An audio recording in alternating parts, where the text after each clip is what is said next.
Okay, imagine this. You're scrolling through your phone, maybe wondering if you've got the energy to actually get up for another coffee. And then you kind of look down and it hits you. Your physique. It's starting to look like a sad, melted candle.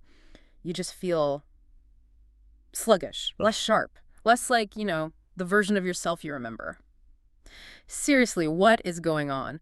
Why do modern men seem to be losing that kind of hormonal edge their grandfathers just seem to have?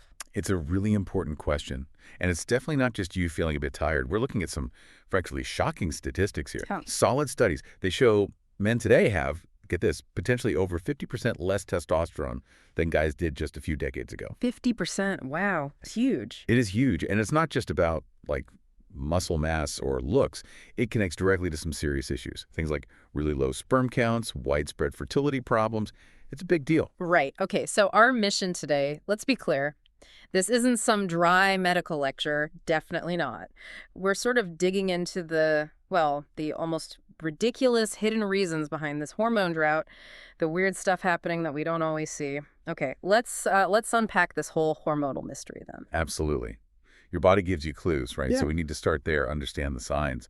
The physical things that show your body chemistry is maybe having a bit of an identity crisis. Yeah, the signals, because when T drops, the body starts showing it in some, let's say, unwanted ways. First up, there's the man boob thing, gynecomastia, is that the term? That's the one, gynecomastia. And it's basically, well, it's biochemistry going a bit sideways, right? It's like a feminization process. Your testosterone goes down, so the estrogen ratio gets all out of whack, too high. It's like your hormones are trying to give you this unexpected and, let's be honest, totally unwelcome upgrade. Wrong department. It's a very visual sign of that chemical imbalance, and it's not just the chest area.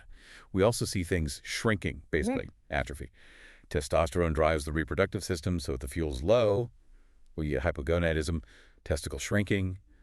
The factories are getting smaller, so the output drops. Predictable, really. And your muscles, it feels like they just handed in their notice. T is what builds and keeps muscle. So without it, building muscle is like uphill battle doesn't even cover it. Monumentally. Plus, there are these other weird changes. You lose body hair, right? Beard, chest, legs, and the skin can get kind of soft, sometimes shiny, like a freshly waxed floor. It's odd. Yeah, and the internal stuff is often what really hits people hardest. Men start getting symptoms we usually associate with menopause. It's called andropause.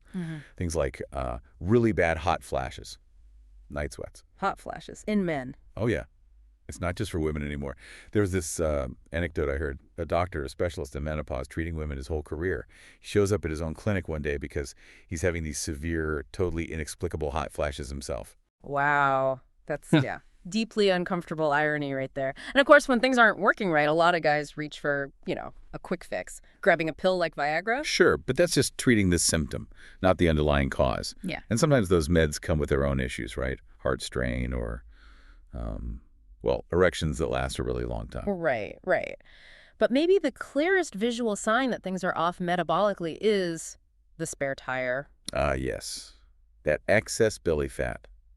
It's a massive warning sign because low T actually makes your insulin resistance worse. Okay, explain that. Insulin resistance. Think of it like this. Insulin is the key that unlocks your cells to let sugar in for energy. With resistance, the key doesn't fit the lock properly anymore. So your body, your pancreas, has to just flood the system with more keys, more insulin, to try and force the door open. And insulin, its main job, besides managing sugar, is making and storing fat. It's the fat storage hormone. So low T leads to insulin resistance, which forces your body to pump out more insulin, which tells your body to store fat, especially around the middle. It's this nasty feedback loop, vicious cycle, locks you into storing fat. Man, okay, so the signs are definitely there. They're everywhere, really, deep in our metabolism.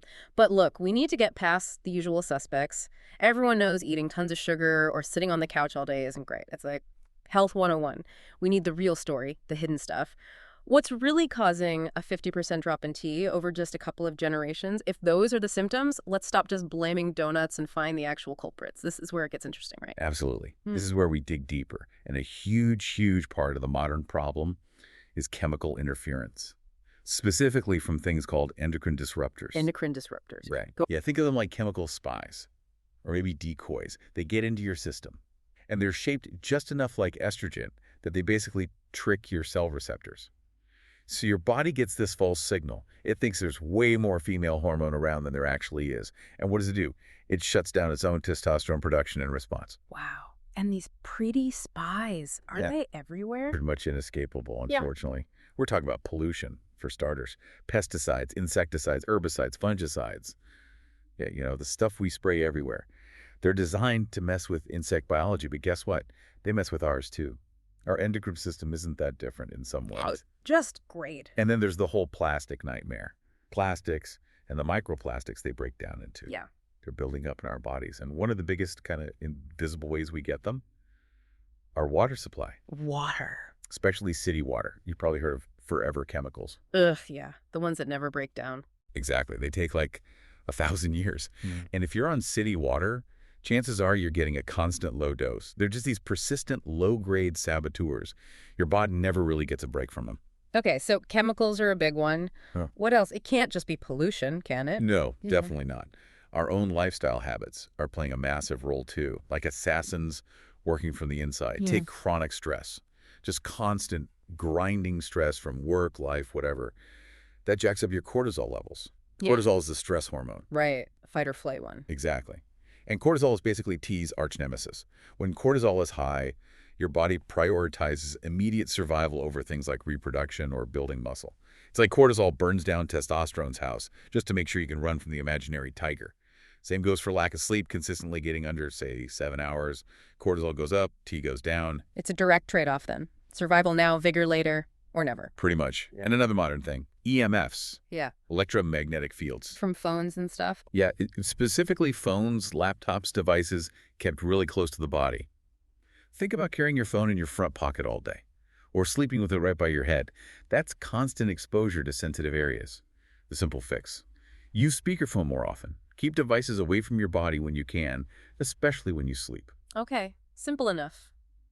All right, now for what sounds like the weirdest one you mentioned. The vegetarian betrayal. What on earth is that? Yeah. It sounds dramatic, but it's about phytoestrogens. Plant estrogens. Exactly. Plant compounds that mimic estrogen. Found mainly in soy products. We're talking soy milk, soy protein isolates. You find those in tons of protein powders, bars, and a lot of those vegetarian meat alternatives. These plant compounds can actively decrease your testosterone. Seriously? From soy? Yeah, and this leads to maybe the most bizarre story in all this. There was an actual case study. A guy trying to be healthy, get fit. He started drinking a massive amount of soy milk, like a gallon a day. A gallon daily? Every single day. And he developed, well, not just breast tissue, he actually started to lactate. No. You're kidding. And not kidding, lactation. Oh my God. Okay, lactation. From soy milk. Who knew your healthy protein shake could come with that particular feature? Wow. Lesson learned, I guess. It's definitely a potent example of how diet can dramatically shift your hormones. Oh. Okay, moving on from things you consume to things your body needs to function. Nutritional roadblocks. Right. What are we missing? First, big one, zinc deficiency. Zinc is absolutely critical. It's like the key enzyme the worker needed to convert cholesterol into testosterone. Hold on. Cholesterol? But isn't cholesterol supposed to be the bad guy? We're told to lower it all the time? Well, that's the potential conflict, isn't it? Cholesterol is the fundamental raw material for all your sex hormones. Testosterone, estrogen, progesterone, cortisol, they all start as cholesterol. So if loads of guys are on cholesterol-lowering drugs, like statins, Yeah. are they accidentally tanking their T levels by cutting off the supply chain? That's precisely the concern raised. Medical advice aimed at one problem, like heart health, might inadvertently create another huge problem, hormonal deficiency, by removing the essential building blocks. Okay, that's a big connection. What else? Connected to this is the iron issue, the iron trap. See, our bodies are actually really bad at getting rid of excess iron. There's no easy way to excrete it, so it can build up. And too much iron starts to, well, basically rust out your organs from the inside. Oxidative stress. Rust out. Why can't we just pee it out or something? We just aren't designed that way. Iron was historically scarce, so we evolved to hold on to it tightly. Now, with fortified foods and supplements, overload is more common. But here's the twist. Often the problem isn't just too much iron, it's that the iron isn't being handled correctly. It gets locked up. Yeah. And the reason it gets locked up, usually a copper deficiency. Copper. How does copper fit in? Copper is crucial. Think of it as the traffic cop for iron, or maybe its bodyguard. You need copper to load iron onto transport proteins, to get it out of storage, to use it properly in your cells, and to protect cells from iron's oxidative damage. So if you feel tired, maybe think you're anemic.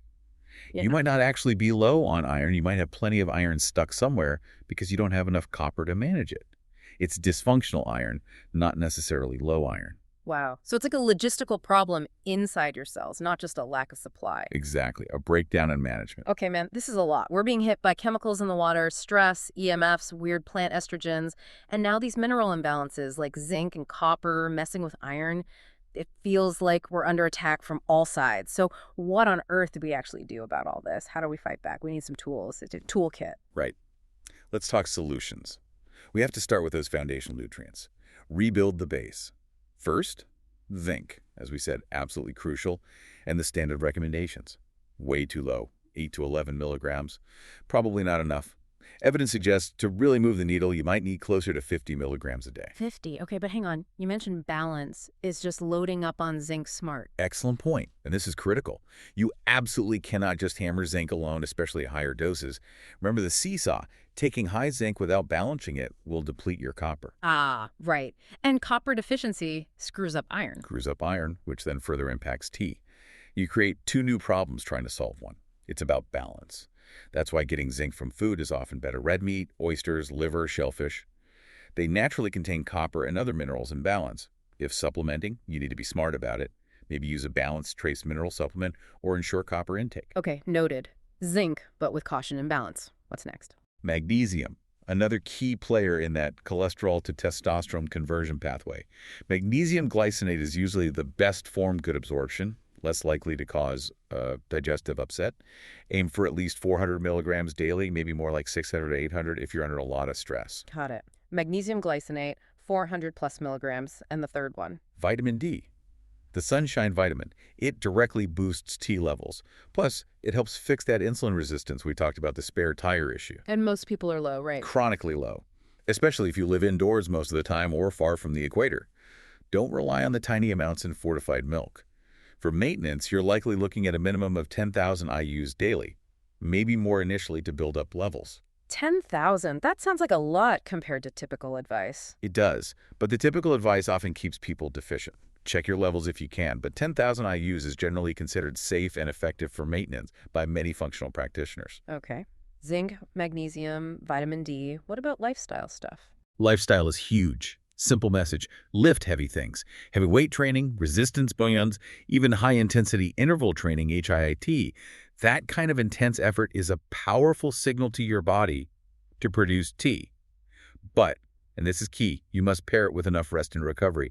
Overtraining crushes T just as much as being sedentary. Right. Stress and recovery balance. Makes sense. And the water thing. Yeah, given the chemical soup we talked about, Yeah. get a good water filter. Look for ones specifically rated to remove endocrine disruptors, PFAS, those forever chemicals, chlorine, fluoride if possible. Filter your drinking and cooking water. Okay, filtering water. Makes sense. All right, you mentioned a big reveal. Something unexpected. Lay it on me. Okay, this one might sound a bit out there, but the science is fascinating. We need to talk about a specific microbe, a gut bug. It's called Lactobacillus reuteri, or L. reuteri. A gut bug. Like bacteria. How does that fix low T caused by plastics and stress? That's the amazing part. This specific microbe, it's actually missing in something like 96% of the modern population. 96%. Why is it missing? Primarily because of antibiotic overuse throughout life, but also changes in diet, sanitation. Yeah. We've accidentally evicted this ancient microbial friend. And yes, you can bring it back. It can be cultured, often into a kind of high-potency yogurt mixture. We're talking huge numbers, maybe 300 billion active microbes per half-cup serving. Okay. Interesting. But what does it do for T? This is where it gets wild. There was a really significant study done on rats, older male rats. When they gave these older rats L. reuteri, they observed a significant measurable increase in the size of their testicles. Wait, bigger testicles? In old rats? Yeah, directly implying a powerful boost in testosterone production and a kind of biological rejuvenation. Even in old age, it was like turning back their hormonal clock. Okay, that changes things. A gut bug influencing that directly. It seems so, Right. and it gets better. L. reuteri also dramatically increases oxytocin. Oxytocin. Isn't that the love hormone? Cuddling and bonding? It is, but it's also the body's most powerful natural antidote to cortisol, the stress hormone. So this microbe basically helps you push back against stress physiologically, which leads to better sleep. People report more vivid dreams, and crucially, more nocturnal erections, which is one of the body's clearest signs of healthy high T levels during sleep when production peaks. Wow. So it fights stress and boosts T indicators. Exactly. And there are even reports suggesting it helps increase stem cells needed for muscle repair and growth as we age.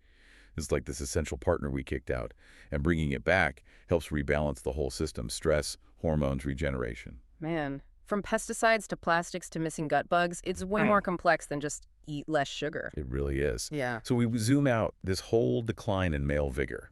It's not one single thing. There's no one villain. It's this perfect storm, right? A convergence of invisible factors: the chemicals in our water, the constant stress we normalize, specific nutrient deficiencies, even the microbes missing from our gut. They're all quietly working together, undermining our basic hormonal health. Yeah. Which leads to maybe a final thought here, a bit provocative. If one tiny ancient gut bug that most of us don't even have anymore, if that little guy has the power to help restore the chemical balance that pollution and stress are messing up, then how many other essential friendships inside our bodies, like that relationship between copper and iron you mentioned, have we accidentally broken through just modern living? And what other incredible potential, what other aspects of health and vitality are we totally missing out on because we haven't figured out how to invite those old friends back in yet?